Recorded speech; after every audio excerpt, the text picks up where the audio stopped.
So over a week ago, Tycoon has updated their damage system, and this led to a lot of people to not actually understand how it works, because it does actually have a lot of details which you guys probably don't know about, and in this video guys, I will be going through it. So firstly, let's start with the basics. This brand new system essentially allows the damage to be calculated a lot more accurately than what it was before, which actually clears out a lot of misconceptions which people have also had.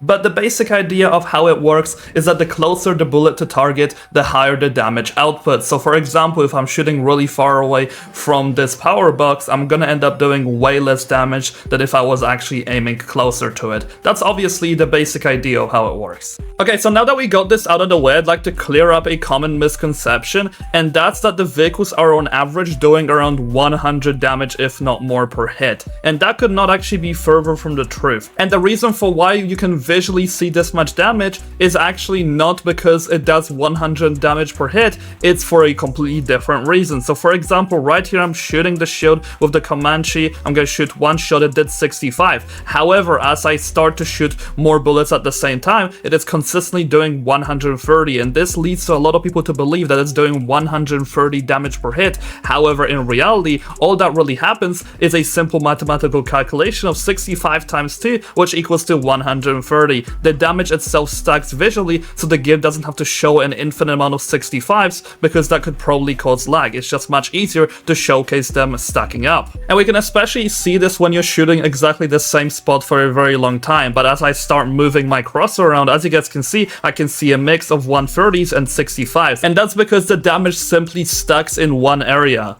Now the next thing which we're going to be moving into is going to be vehicle weak spots, and this feels crazy to say because over a few years ago we used to believe that the weak spots existed, however this was debunked. However, due to the explosive damage update, we're actually able to achieve weak spots on almost every single vehicle type. So now firstly, moving into the tanks, if you manage to strike the middle of the tank, you're going to be doing the least damage. Now if you strike the front, you're going to be doing around a medium amount of damage, and when you're striking the back, you're going to be doing the most amount of damage. Now here is also an image which will be able to visualize how this damage system works. Now another thing which I like to quickly do to prove that this is a very consistent way of actually dealing damage to people is by checking how high the damages would be across different weapon types. So a perfect example right here, I'm going to be using a tank cannon of a completely different vehicle, and I'm going to be striking these exact same spots, and it seems like I'm getting the highest possible damage for the back, I'm getting the middle damage from the front,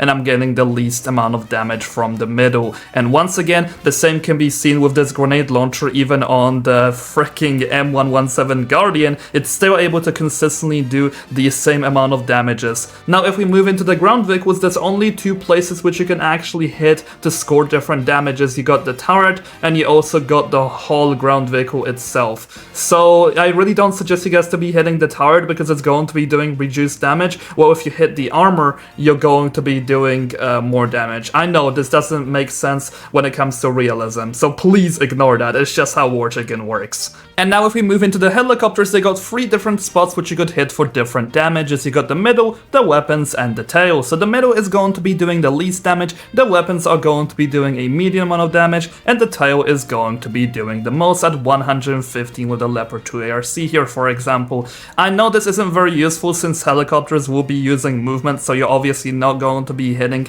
these spots consistently. However, it is something nice to know about anyway. Now if we move into the planes, there's 4 different spots which you could definitely hit. First off, we got the front, which is going to be scoring the most damage. The middle is going to be scoring a slightly less damage than the front, and same with the back. Now if we move into the weapons, they're going to be scoring the smallest amount of damage, which can near 90 over here. And now lastly, if we move into the ships, I'm gonna be completely honest with you guys, but their damage values across different areas are really unreliable, especially because every ship is built a lot differently. I have heard some people saying that the antenna on the USS Independence actually makes it deal the most damage, but in reality I don't quite see that. So if the ship is standing still and it's really hard for you to hit any other spot, well, I guess the antenna will be the one that you go for.